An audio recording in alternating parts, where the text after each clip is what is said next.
पहले चलिए एक बार अब तक जो हमने सीखा उस पर गौर करते हैं। हमने सीखा कि पिछले 30 वर्षों में सीखने की परिभाषा बदल चुकी है और हम सीखने की नई परिभाषा से परिचित हुए। हमने देखा कि सीखने की प्रक्रिया को समझना कठिन है। उसके बाद मनोवैज्ञानिक सिद्धांतों के सबसे पहले सिद्धांत बिहेवियरिज्म या व्यवहारवाद से हम परिचित हुए। इस सिद्धांत के दो नियम लॉ ऑफ एसोसिएशन और लॉ ऑफ इफेक्ट हैं। और आज बिहेवियरिज्म को बच्चों की सीखने सिखाने की प्रक्रिया को समझने में प्रगतिशील नहीं माना जाता। इस सेक्शन में हम सीखने की एक आधुनिक दृष्टिकोण पर बात करेंगे, जिसे संज्ञानात्मक मनोविज्ञान या फिर कॉग्निटिव साइकोलॉजी कहते हैं। 1960 के दशक में अधिकतर मनोवैज्ञानिक बिहेवियरिज्म के सिद्धांत से असंतुष्ट थे। इसके बाद धीरे धीरे एक नया दृष्टिकोण आया, जिसे कॉग्निटिव साइकोलॉजी या फिर संज्ञानात्मक मनोविज्ञान कहा जाने लगा। आइए कॉग्निटिव शब्द के मतलब को समझते हैं। कॉग्निटिव शब्द का संबंध हमारे मस्तिष्क में सोचने संबंधी गतिविधियों से है, जैसे ध्यान देना, याद करना, तर्क देना और समझना। कॉग्निटिव साइकोलॉजी का दृष्टिकोण काफी हद तक कंप्यूटर की खोज से प्रेरित हुआ। कंप्यूटर इनपुट, प्रोसेसिंग, आउटपुट की प्रक्रिया पर चलता है। जब हम कोई निर्देश कंप्यूटर को देते हैं तो वो उसे इनपुट के रूप में लेता है। फिर कंप्यूटर इस इनपुट रूपी निर्देश पर काम प्रोसेस के रूप में करता है और अंत में परिणाम आउटपुट के रूप में स्क्रीन पर दिखाता है। लोगों का मानना था कि शायद इंसान का मस्तिष्क भी इसी तरह काम करता है। इसके अलावा स्विट्जरलैंड के प्रसिद्ध मनोवैज्ञानिक जुआन पियाजे के काम ने कॉग्निटिव साइकोलॉजी पर काफी प्रभाव डाला। पियाजे एक प्रतिभाशाली निरीक्षक थे। वो बच्चों का निरीक्षण काफी बारीकी से करते थे। खासकर अपने 3 बच्चों को वो घंटों ध्यान से देखते थे। पियाजे के द्वारा सीखने पर दिए सिद्धांत बाल मनोविज्ञान की हर किताब में पढ़ाया जाता है। हालांकि इनमें से कुछ सिद्धांतों पर आज आशंका जताई जाती है, पर काफी हद तक पियाजे द्वारा दिए गए सिद्धांत को कॉग्निटिव साइकोलॉजी का आधार माना जाता है। कॉग्निटिव साइकोलॉजी के सिद्धांत के 4 मुख्य दावे हैं। इन दावों को समझकर ही हम सीख पाएंगे कि आखिर कॉग्निटिव साइकोलॉजी के हिसाब से बच्चे सीखते कैसे हैं। तो आगे बढ़ते हैं और इन चारों दावों पर ध्यान देते हैं। कॉग्निटिव साइकोलॉजी का पहला दावा है कि हर इंसान दुनिया की हर घटना या वस्तु का एक मानसिक चित्र या मेंटल रिप्रेजेंटेशन बनाता है। क्योंकि यह जरूरी है तो एक बार फिर से सुनते हैं। पहला दावा यह है कि हर इंसान दुनिया की हर वस्तु या घटना का एक मानसिक चित्र या मेंटल रिप्रेजेंटेशन बनाता है। इस दावे को समझने के लिए मानसिक चित्र या मेंटल रिप्रेजेंटेशन शब्द का अर्थ समझना पड़ेगा। मनोवैज्ञानिक मानसिक चित्र या मेंटल रिप्रेजेंटेशन को एमआर कहते हैं, तो आगे हम भी इसे एमआर कहेंगे। तो ये एमआर क्या है? हम कह सकते हैं कि एमआर हमारे दिमाग में बनने वाली एक तस्वीर है, या कोई विचार है, या फिर कई विचारों से जुड़ा हुआ एक नेटवर्क है, या फिर ज्ञान की इकाई है। एमआर को देखा, सुना या छुआ नहीं जा सकता। यह मस्तिष्क में छुपी हुई एक प्रक्रिया है। हम इसकी मौजूदगी को बाहरी व्यवहार से महसूस कर सकते हैं या फिर इसका अनुमान लगा सकते हैं। इसे समझने के लिए एक उदाहरण लेते हैं। जब कोई हमें एक शब्द कहता है, जैसे बिल्ली, तो हमारे मस्तिष्क में बिल्ली शब्द से जुड़े हुए सभी एमआर सक्रिय हो जाते हैं। इसके फलस्वरूप हम समझ पाते हैं कि सामने वाला हमसे कह क्या रहा है। एक एमआर अन्य एमआर को शामिल भी कर सकता है। उदाहरण के तौर पे, जब बिल्ली शब्द का प्रयोग होता है तो किसी के मस्तिष्क में इस तरह एमआर सक्रिय हो सकता है। यहां बिल्ली से जुड़े हुए अन्य शब्दों का एमआर शामिल है। इस तरह कुर्सी, सोफा, टेबल शब्द के एमआर मिलकर फर्नीचर शब्द का एमआर बना सकते हैं। एमआर किसी भी रूप में हमारे मस्तिष्क में बन सकता है। जैसे एमआर एक चित्र हो सकता है। बिल्ली सुनते ही हमारे दिमाग में अलग अलग बिल्लियों के चित्र सक्रिय हो सकते हैं। उसी तरह एमआर किसी वस्तु का गुण या श्रेणी भी हो सकता है। जैसे बिल्ली सुनते ही हमारे मस्तिष्क में उसके गुण, जैसे कि वो मियाओ आवाज करती है, या उसके शरीर में रूहें होते हैं, या फिर उसकी श्रेणी कि वो एक जानवर है या पालतू है, सक्रिय हो सकता है। इसी तरह एमआर सुने हुए शब्द का वातावरण से संबंध भी हो सकता है। जैसे किसी वस्तु का दूर या पास होना। बिल्ली शब्द सुनते ही हमारे मस्तिष्क में टेबल के नीचे बैठी हुई बिल्ली का एमआर बन सकता है। एमआर नियम भी हो सकता है। जैसे मां अपनी बेटी से बड़ी होती है। एमआर प्रकृति में मौजूद प्रक्रिया भी हो सकता है। जैसे कुछ वर्षों में छोटी बिल्ली बड़ी हो जाती है। एमआर मनुष्य द्वारा निर्मित प्रक्रिया भी हो सकता है। जैसे आप बिल्ली का पट्टा पालतू जानवरों की दुकान से पैसे देके खरीदते हैं। तो कॉग्निटिव साइकोलॉजी का पहला दावा यह है कि हम जिस भी वस्तु या घटना का अनुभव करते हैं, तो उसका एक एमआर मस्तिष्क में बना लेते हैं। ये एमआर एक सरल चित्र हो सकता है, या फिर उस वस्तु या घटना से जुड़े सभी मतलबों का एक जाल। कॉग्निटिव साइकोलॉजी के सिद्धांत को मानने वाले मनोवैज्ञानिक यह मानते हैं कि मनुष्य एमआर की मदद से ही अपने सारे काम कर पाते हैं। अगर आप अपनी टीचिंग के पहले दिन को याद करें, तो वो याद आपके मस्तिष्क में उस दिन पे बनी एमआर की वजह से ही आ रही है। उसी तरह जब हम सब्जी मंडी जाते हैं, तो हम सब्जी के ठेले को ढूंढते हैं, क्योंकि कहीं ना कहीं हमारे दिमाग में सब्जी मंडी के एमआर ठेले के रूप में है। बच्चे भी एमआर बनाते हैं।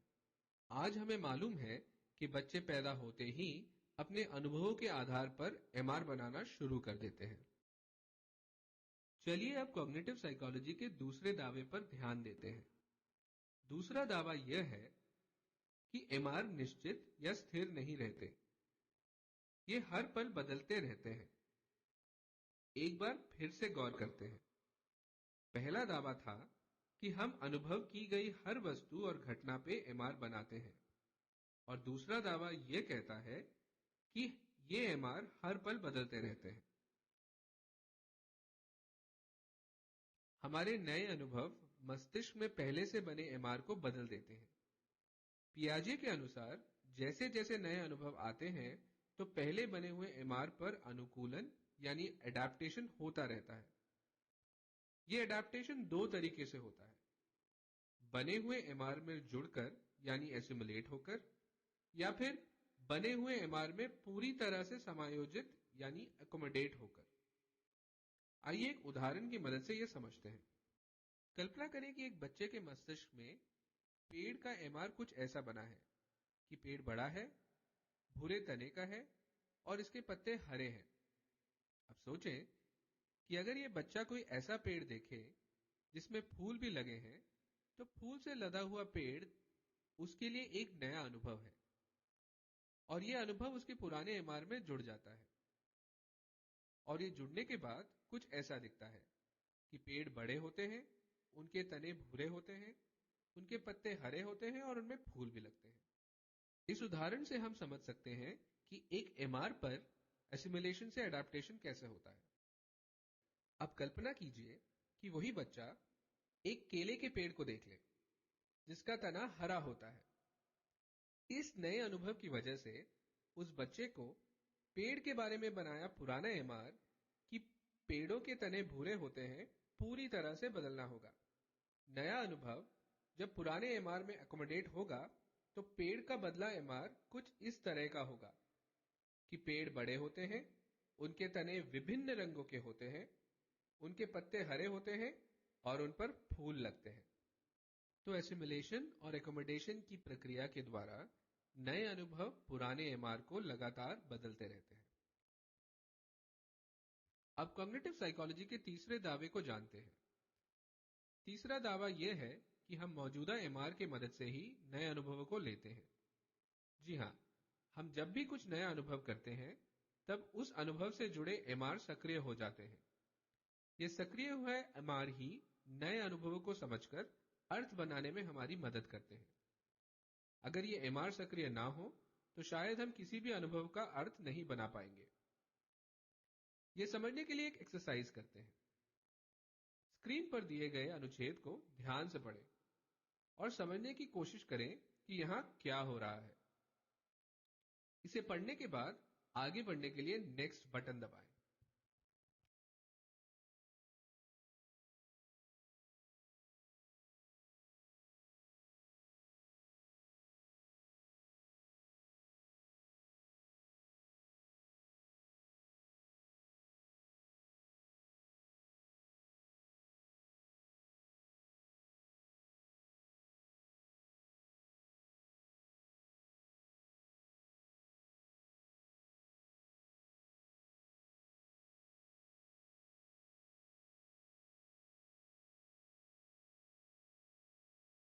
अब कॉग्निटिव साइकोलॉजी के तीसरे दावे को जानते हैं।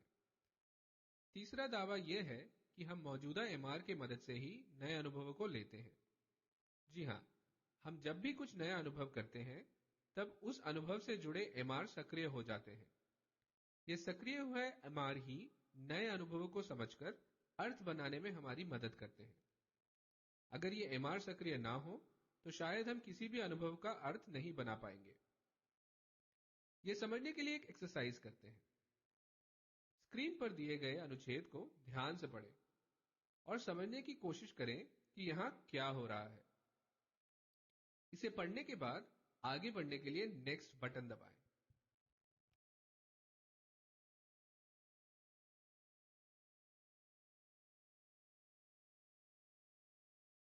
अब इसी अनुच्छेद को हेडिंग के साथ पढ़ें।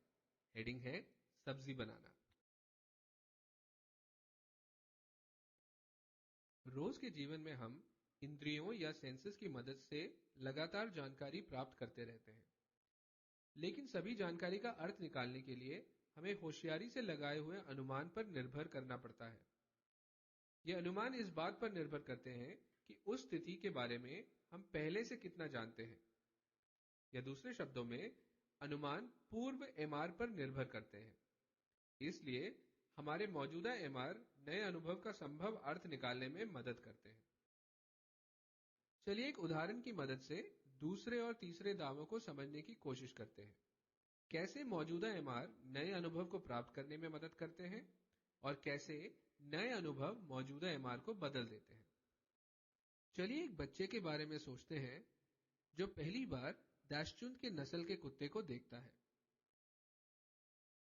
उसे देखते ही बच्चे को कुत्ते की याद आती है और उसके मस्तिष्क में कुत्ते से संबंधित सारे एमआर सक्रिय हो जाते हैं।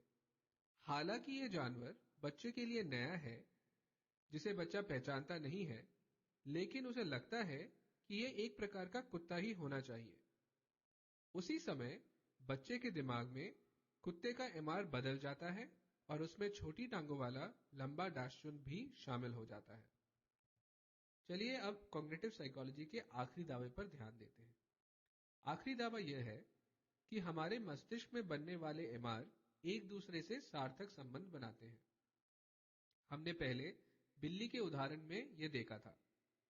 हमारे मस्तिष्क के एमआर अर्थ के हिसाब से एक दूसरे से जुड़ जाते हैं और जैसे ही हम कोई वस्तु या घटना अनुभव करते हैं, उससे जुड़े सारे एमआर एक साथ सक्रिय हो जाते हैं।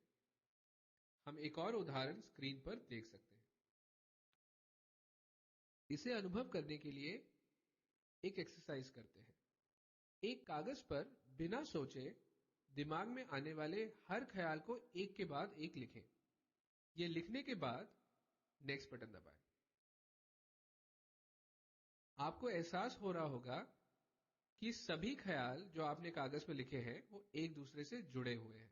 ये सारे जुड़े हुए एमआर हमारी याददाश्त या लॉन्ग टर्म मेमोरी बनाते हैं। इसमें जीवन भर की यादें शामिल होती हैं और ये बदलती रहती हैं। क्या आपने एक रोचक बात नोट की? पुराने एमआर का बदलना नए अनुभवों को समझने में मदद करता है। इसलिए याददाश्त का काम सिर्फ पुरानी घटनाएं या चीजों को याद कराना ही नहीं है, बल्कि नए अनुभवों को अर्थ देकर हमारे वर्तमान की समझ को आकार देना भी है।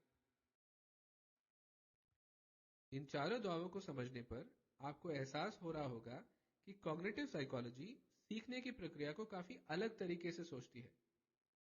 आज कई प्रयोगों द्वारा इन सभी दावों को सच साबित किया जा चुका है और मनोवैज्ञानिक मानते हैं कि इंसान का दिमाग एमआर की मदद से ही सीखता है। आप अब समझ सकते हैं क्यों कॉग्निटिव साइकोलॉजी बिहेवियरिज्म से श्रेष्ठ है।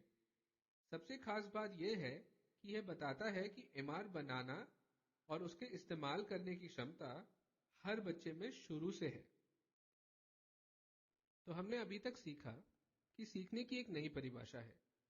बिहेवियरिज्म के सिद्धांत के दो नियम हैं, लॉ ऑफ एसोसिएशन और लॉ ऑफ इफेक्ट। बिहेवियरिज्म सीखने की प्रक्रिया को समझने के लिए एक पिछड़ा हुआ सिद्धांत है। आज कॉग्निटिव साइकोलॉजी को अधिकतर मनोवैज्ञानिक सीखने की प्रक्रिया को समझने में कारगर मानते हैं। कॉग्निटिव साइकोलॉजी के चार दावे हैं। हर व्यक्ति सभी चीजों और घटनाओं के अनुभवों का एमआर बनाते हैं। ये एमआर हमेशा एसिमिलेशन और एकोमोडेशन से बदलते रहते हैं। एमआर की मदद से ही नए अनुभवों को समझा जा सकता है। एमआर आपस में अर्थ के आधार पर जुड़कर नेटवर्क बनाते हैं। पिछले सभी सेक्शंस में हमने जो कुछ भी सीखा उसका इस्तेमाल अपनी कक्षा में करके हम अपने शिक्षण को और बेहतर कर सकते हैं। अध्यापकों के लिए यह जरूरी है कि वह कॉग्निटिव साइकोलॉजी से प्रेरणा लें और गौर करें कि हर व्यक्ति की याददाश्त और एमआर अलग होते हैं और इस वजह से बच्चे एक परिस्थिति में भी अलग अलग सीख लेते हैं। यही कॉग्निटिव साइकोलॉजी का शिक्षा के क्षेत्र में सबसे महत्वपूर्ण योगदान है। सभी लोग एक जैसा ज्ञान सीधा सीधा प्राप्त नहीं करते, बल्कि अपने पूर्व अनुभवों और नए अनुभवों के आधार पर खुद बनाते हैं। आइए एक उदाहरण लेते हैं। इस चित्र को देखें और अब कल्पना कीजिए कि इस चित्र को देखकर कोई भी तीन बच्चे किस तरह का अर्थ निकाल सकते हैं। थोड़ा सोचने के बाद नेक्स्ट बटन दबाएं। जी हां, कुछ बच्चे इस चित्र को नूडल समझ सकते हैं, कुछ कीड़ा या फिर धागा, रिबन, जूते के फीते, सांप के सपोले और न जाने क्या क्या। आइए पहले की गई चर्चा के आधार पर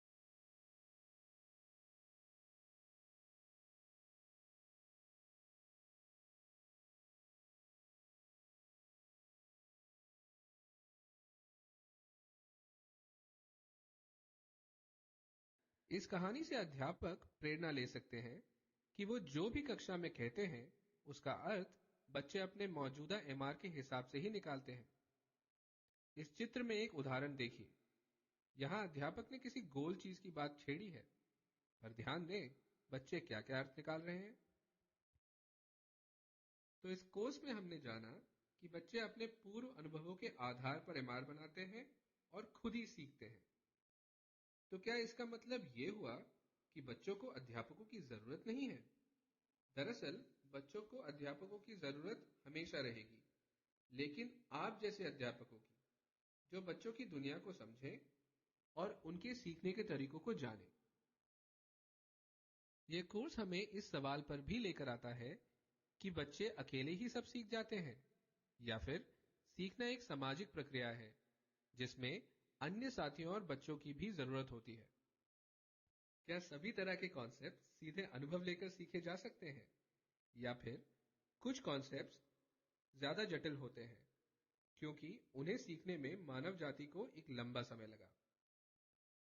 ये सभी सवाल हमें सीखने के सामाजिक और सांस्कृतिक पहलू की तरफ लेकर जाते हैं जिन्हें हम आने वाले कोर्सेस में खोजेंगे।